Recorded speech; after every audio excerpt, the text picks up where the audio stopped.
सांगली जिल्हा मध्यवर्ती बँकेच्या नोकर भरतीला अखेर शासनाची स्थगिती. सत्ताधारी आणि विरोधकांच्या मतभेदाचा हजारो विद्यार्थ्यांना फटका.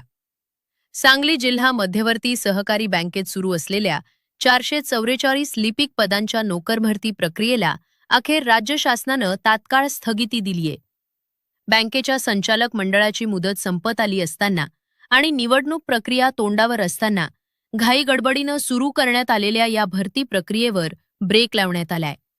आमदार गोपीचंद पडळकर आणि माजी मंत्री सदाभाऊ खोत यांनी मुख्यमंत्र्यांकडे केलेल्या तक्रारीनंतर हा मोठा निर्णय घेण्यात आलाय. सांगली जिल्हा मध्यवर्ती सहकारी बँकेची पंचवार्षिक निवडणूक ऑक्टोबर 2026 मध्ये होणं अपेक्षित आहे. बँकेच्या विद्यमान संचालक मंडळाची मुदत संपत आलेली असतानाच बँकेमार्फत लिपिक पदांची मेगा भरती प्रक्रिया सुरू करण्यात आली होती. या भरती प्रक्रियेत बँकेच्या संचालक मंडळानं विविध नियम, आदेश आणि रिझर्व्ह बँकेच्या मार्गदर्शक नियमांचं उल्लंघन केल्याचा गंभीर आरोप आमदार गोपीचंद पडळकर यांनी केला होता.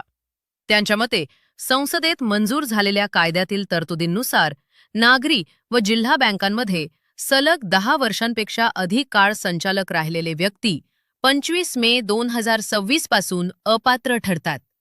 या निकषानुसार सांगली जिल्हा बँकेचे अध्यक्ष आणि इतर 7 संचालक अपात्र ठरत असतानाही त्यांनी कायदेशीर वैधतेचा प्रश्न डावलून अनेक महत्त्वाचे धोरणात्मक निर्णय व भरतीचा घाट घातला होता. याशिवाय ज्या आर्थिक वर्षात संचालक मंडळाची मुदत संपत असते त्या कालावधीत नोकर भरती करू नये असे स्पष्ट निर्देश सहकार आयुक्त कार्यालयाकडून देण्यात आलेले आहेत.